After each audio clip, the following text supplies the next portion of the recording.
Hello दोस्तों, मैं हूं आपकी दोस्त, आपकी होस्ट कहानी वाली। स्वागत है आपका मेरे यूट्यूब चैनल पर। यहाँ मैं सुनाती हूँ मेरी लिखी कहानियाँ, कुछ रोमांटिक, कुछ डरावनी, जो आपको सोचने पर मजबूर कर देगी सच क्या है और कहानी क्या। अगर आपको मेरी लिखी कहानियाँ अच्छी लगती है तो प्लीज़ मेरे चैनल को सब्सक्राइब करिए, बेल आइकन को क्लिक करिए, मेरी वीडियोस को लाइक करिए, शेयर करिए, सारी वीडियोस को चेक कर लीजिए। आपको मेरी लिखी कहानियाँ ज़रूर अच्छी लगेंगी। मैं मेहनत कर रही हूँ। आप मुझे बता सकते हैं आपको कैसी कहानियाँ पसंद है और मैं वैसी ही कहानियाँ लिखूँगी। आप मुझे अपनी कहानियाँ इंस्टाग्राम पर डीएम भी कर सकते हैं @हाय कहानी वाली 12 पर। तो अब देर न करते हुए चलते हैं हमारी आज की कहानी की तरफ, आज के किस्से की तरफ।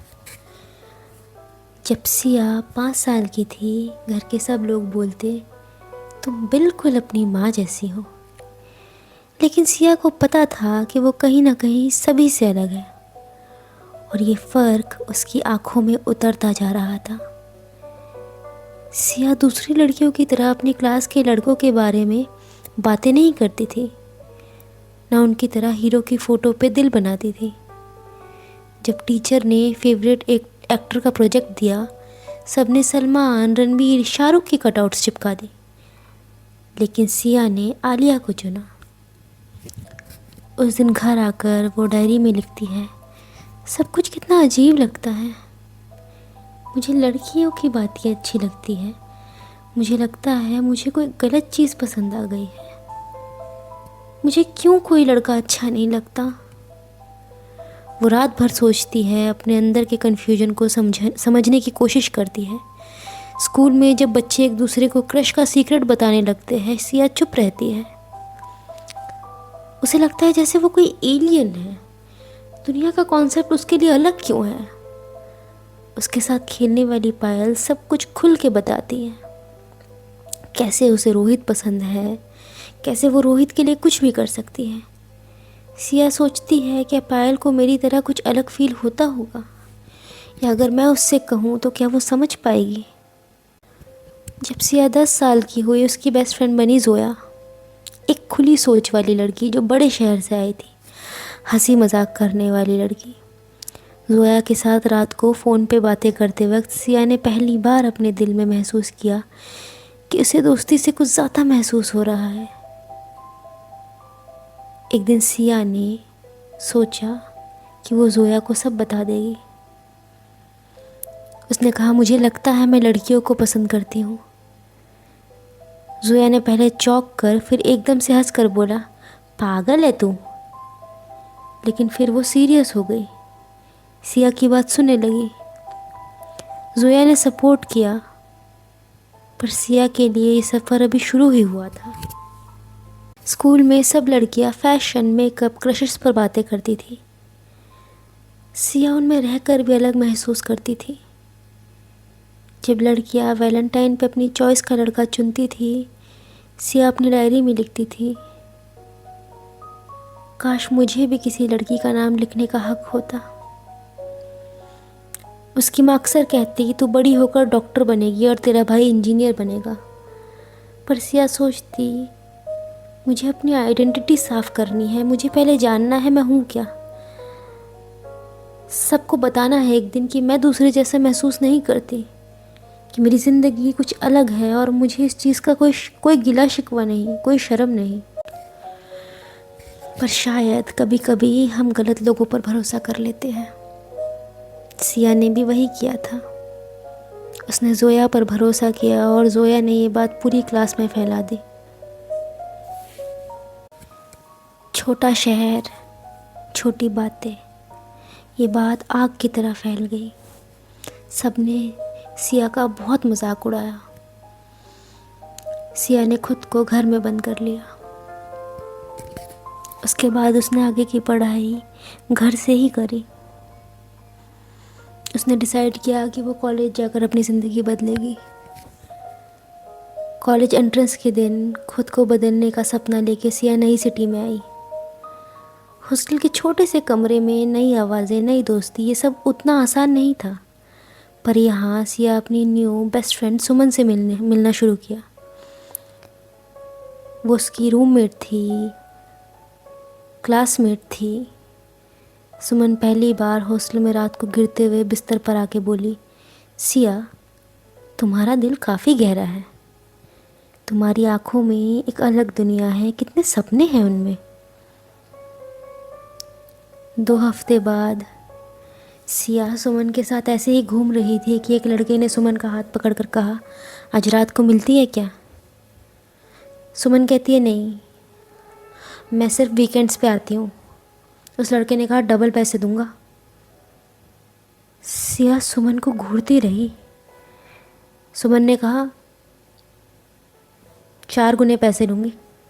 लड़के ने कहा, ठीक है, एड्रेस मेल करता हूँ। सिया एकटक सुमन को देखे जा रही थी। सुमन ने मुड़कर कहा, घर की मजबूरी, फैमिली की इकोनॉमिक स्ट्रगल और अपनी फ्रीडम के लिए जो कदम उसे उठाया गया था, जो उसे सही लगा, उसने वो किया। सुमन खुली किताब थी, मगर अपना दर्द अपने साथ लाई थी। सिया को पहले तड़प उठी, पर फिर उसने उसे जज नहीं किया, बल्कि उससे दोस्ती और गहरी बना ली। उसने कहा कि पढ़ाई पूरी करो और इस दलदल से बाहर निकलो।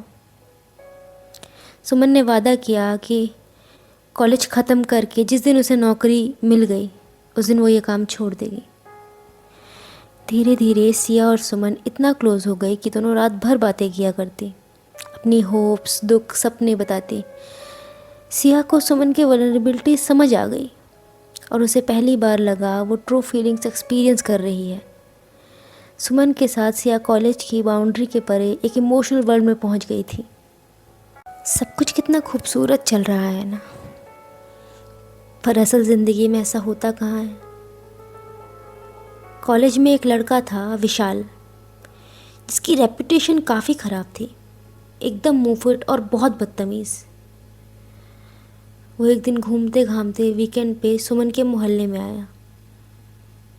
उसने सुमन के बारे में पता किया तो उसे पता चला कि सुमन एक सेक्स वर्कर है। उसने सुमन को धमकी दी कि वो उसके बारे में कॉलेज में सबको बता देगा और उसे कॉलेज से धक्के मार के निकाल दिया जाएगा। सुमन के पास कोई चारा नहीं था। सुमन ने उसे एक डील ऑफर की, किसी को कुछ मत बताना तो मैं तुम्हें अपने साथ सोने दूंगी। विशाल हंसने लगा, वो खुश हो गया और मान गया। उसने सुमन के साथ पूरी मनमानी की, पैसे भी नहीं दिए और अगले दिन आकर कॉलेज में पूरे स्कैंडल का राज फैला दिया। सुमन की इज्जत मिट्टी में मिल गई। सिया ने बहुत कोशिश की कि वो सुमन के लिए लड़े, पर अब क्या कर सकते हैं, हर किसी के हाथ में हर चीज़ नहीं होती। सुमन कॉलेज में स्लट शेमिंग, जजमेंट और आइसोलेशन का शिकार हो गई। एक हंसती खेलती लड़की को कैद कर दिया गया। ऐसी ही होती है ना ये दुनिया। विशाल के स्कैंडल के बाद सुमन पूरे कॉलेज में गॉसिप और रूमर्स का सेंट्रल सब्जेक्ट बन गई थी। हॉस्टल के कॉरिडोर में लड़कियां उसके आने पर चुप हो जाती, उसकी तरफ उंगलियां उठाती और सुमन की आंखों में रोज़ नया दर्द उतर जाता।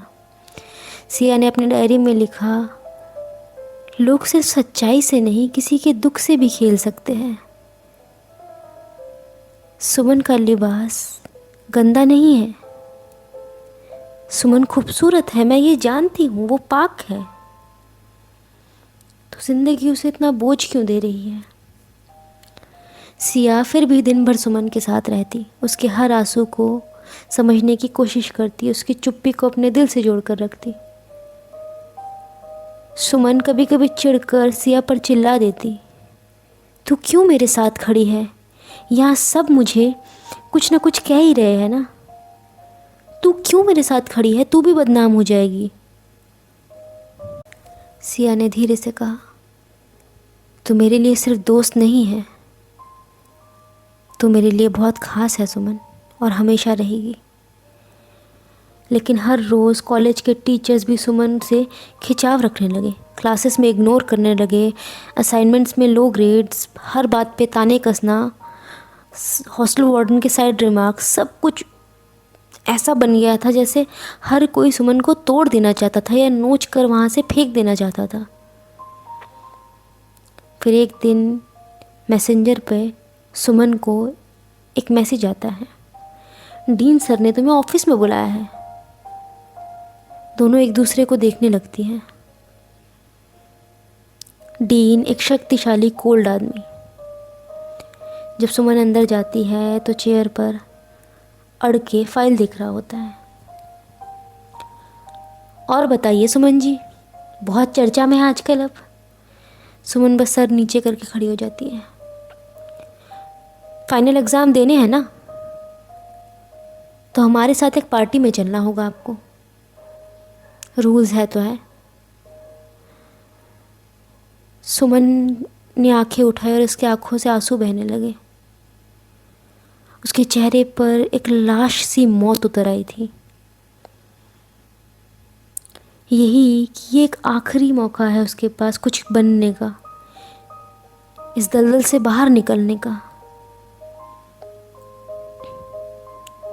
उसने डीन के सामने हाँ में सर हिला दी। डीन ने एक सन की मुस्कुराहट के साथ कहा, ठीक है फिर। पार्टी हॉस्टल के आउटसाइड बंगलों में रखी गई है। सुमन और सिया दोनों वहाँ एमेच्योर थीव्स की तरह खुद को छुपाना चाह रही थी। डीन ने जब सिया को देखा तो वो गुस्से में आ गए कि तुम यहाँ क्या कर रही हो, तुम्हें किसने इनवाइट किया। मगर पार्टी के दौरान सभी स्टाफ, इन्फ्लुएंशियल बिजनेसमैन और ना जाने कितने लोग वहाँ आए थे। सुमन ने सिया का हाथ पकड़ा और कहा, तू जा यहाँ से, तू ये सब नहीं झेल पाएगी। सिया के आंखों से आंसू बहने लगे। उसने कहा, तू जा।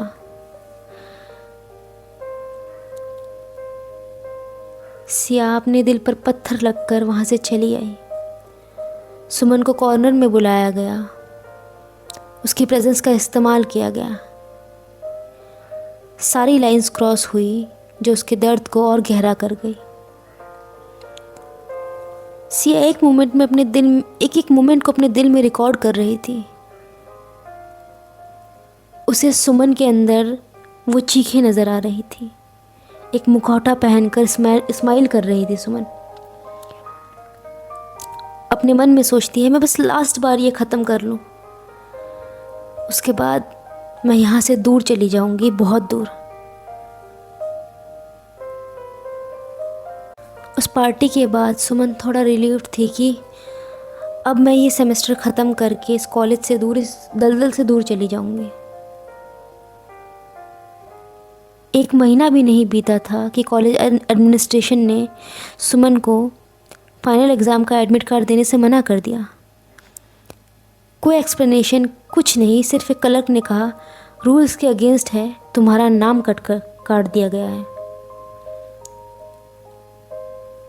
सुमन ने सिया के सामने बिस्तर पर बैठकर बोला, ये जगह मुझे कभी एक्सेप्ट नहीं करेगी ना, मैं अब इस दलदल से कभी नहीं निकल पाऊंगी। शायद मेरा होना ही गलत था। उस दिन सिया ने पहली बार देखा सुमन ने अपनी विश लिस्ट लिखना बंद कर दिया है। उसने अपनी सारी खुशियाँ, सब कुछ जला दिया, अपनी डायरी जला दी, अपनी तस्वीरें जला दी। अगले दिन सुबह हॉस्टल के टेरेस से आवाज़ आई। सिया भागती हुई ऊपर गई। सब लोग जमा हो गए। सुमन वहाँ नहीं थी। उसकी डायरी विंडो पर थी। आखिरी शब्द थे, किसी ने कभी मेरा दर्द नहीं समझा, पर सिया तू अकेली है इस दुनिया में, अपना ख्याल रखना। ये दुनिया नोच खाती है मासूमों को। कॉलेज के दिन आखिरी हो चुके थे, मगर सिया की ज़िंदगी एक नए अंधेरों में उतर गई थी। उसके दोस्तों की तस्वीर, हॉस्टल का कोना, डायरी के पन्ने, सब पीछे छूट रहे थे। सिया ने अपना कमरा नहीं बदला। सिया अब हॉस्टल के कमरे में अकेली रहती थी। उसकी डायरी के शब्द, सुमन की आंखों की चमक और कॉलेज की रूथलेस दुनिया उसके अंदर एक जंग की तरह बन गई थी। उसने अपने आप को अपना तो लिया, अपनी सेक्सुअलिटी को एक्सेप्ट तो किया, पर अपनी दोस्त, अपना प्यार और इंसानियत की हर चुनौती सहकर खुद को एक नई आग में डाल दिया। वो सुमन की लड़ाई लड़ रही थी अब। डीन के अगेंस्ट उसने एफआईआर करी थी और वो आई विटनेस थी। कभी कभी सिया को सुमन की आवाज़ सुनाई देती थी हॉस्टल के कॉरिडोर में। तो अंदर से मजबूत है। उस दिन छत से सिर्फ सुमन नहीं कूदी थी। उस दिन मौत सिर्फ सुमन की नहीं हुई थी। उस दिन मर गया था सिया के अंदर का एक हिस्सा, एक ऐसा हिस्सा जो उसे आज तक समझ नहीं आ पाया कि औरत होने की कीमत हमें इतनी बड़ी क्यों चुकानी पड़ती है। और इस सवाल के साथ वो लड़ रही है आज भी। वो अकेली सही मगर अपनी जर्नी और अपनी सच्चाई के साथ आगे बढ़ रही है। और ज़िंदगी ऐसी ही होती है, हम चाहे इस चीज़ को माने या ना माने, पर जहाँ हमें ज़रा सी भी कमज़ोरी नज़र आती है लोग उसका फ़ायदा ज़रूर उठाते हैं। और इसी के साथ आज की कहानी ख़त्म करती हूँ मैं। अगर आपको मेरी लिखी कहानी अच्छी लगती है तो मेरे चैनल को सब्सक्राइब करिए, मेरी वीडियोस को लाइक करिए, कमेंट करिए, शेयर करिए। आप मुझे अपनी कहानियाँ भेज सकते हैं इंस्टाग्राम पर @hi कहानी वाली 12 पर। प्लीज़ मुझे सपोर्ट करिए, मुझे आपकी सपोर्ट की बहुत ज़रूरत है और मेरे साथ बने रहिए। मैं आपसे मिलती हूँ अगली कहानी के साथ।